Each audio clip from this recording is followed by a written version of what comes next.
Hello दोस्तों, मैं अपने चैनल एसरोली वॉइस में आप सबका स्वागत करता हूं। उम्मीद करता हूं कि आप सब ठीक मस्त और स्वस्थ होंगे। दोस्तों, मैं अपने चैनल पर दिलचस्प कहानियाँ लाता रहता हूं। कृपया मेरे चैनल को लाइक और सब्सक्राइब करके मुझे सपोर्ट और मोटिवेट करें, क्योंकि आपके लाइक और सब्सक्राइब करने से हमें अच्छी अच्छी कहानी बनाने में बहुत मोटिवेशन मिलती है। मेहरबानी करके चैनल को लाइक और सब्सक्राइब जरूर करें। तो चलिए कहानी का अगला भाग शुरू करते हैं।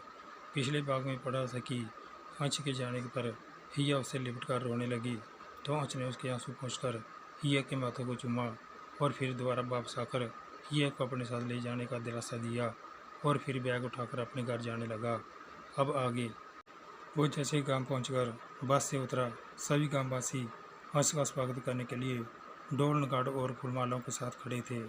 उनको भी अंश के सरकारी अधिकारी बनने की खबर मिल चुकी थी। अंश के उतरते ही सभी गांववासियों ने उसे फूलमाला पहनाकर स्वागत किया और उसे कंधे पर उठाकर उसके घर ले गए। घर के दरवाजे पर अंश के माँ और बाबा खड़े थे। उनको देखते ही अंश ने माँ और बाबा के पैर छू लिए और उनके गले लग गया। तो उन्होंने अंश को आशीर्वाद दिया कि आज तूने अपने बाबा का नाम रोशन कर दिया। अंश ने फिर दोबारा बाल विभोर होकर बाबा को गले लगा लिया। ट्रेनिंग पर जाने में कुछ दिन शेष थे, तब तक अंश गाँव में रहा।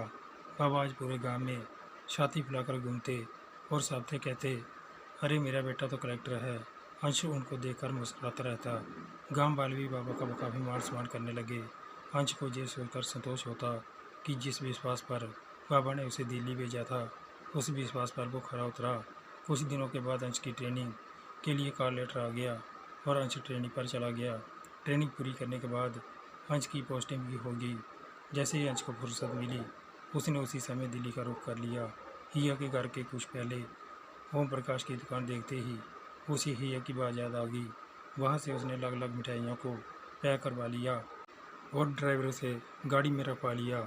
बाबूजी के घर पहुँचते ही अंश का दिल जोरों से धड़कने लगा और सोचने लगा कि हिया उसे देखेगी तो पता नहीं क्या होगा। उससे मिलने पर आने वाले आंसुओं को छुपाने के लिए अंश ने काला चश्मा लगा लिया।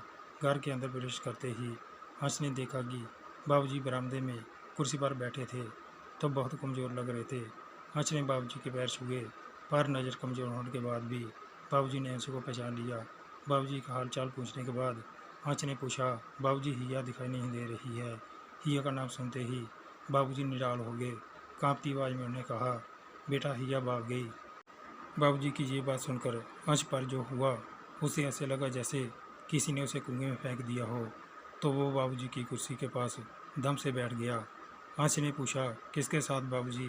तो बाबूजी का चेहरा कठोर हो गया।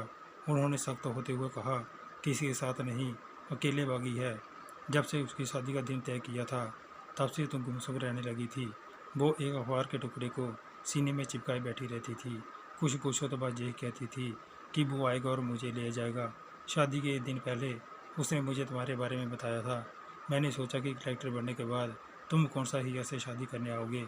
उसकी बातों को नादानी समझकर मैंने ध्यान नहीं दिया, लेकिन उसी रात को वो पता नहीं कहाँ भाग गई। तो अंश का जिस्म बिल्कुल सुन पड़ गया था। उसने धीमे स्वर में पूछा, आपने उसे खोजने की कोशिश नहीं की? तो बाबूजी अंश की बात सुनकर बेबसी से उसकी तरफ देखने लगे। बाबूजी के इस तरह देखने पर अंश अपने आप को रोक ना सका और घर से बाहर निकलकर गाड़ी में बैठ गया। गाड़ी में पड़ी मिठाइयों को बाबूजी को देने की हिम्मत नहीं हुई उसकी। उसने ड्राइवर से बोला, गाड़ी ले चलो। दोस्तों, ये था कहानी का दूसरा भाग। अगला भाग देखने के लिए कृपया मेरे चैनल एसरोली वॉइस को लाइक और सब्सक्राइब करके मुझे सपोर्ट और मोटिवेट करें, क्योंकि आपके लाइक और सब्सक्राइब करने से हमें अच्छी अच्छी कहानियाँ बनाने में बहुत मोटिवेशन मिलती है।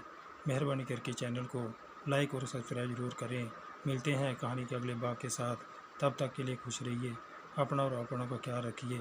अपना कीमती समय निकाल कर कहानी को लास्ट तक देखने के लिए आप सबका बहुत बहुत धन्यवाद।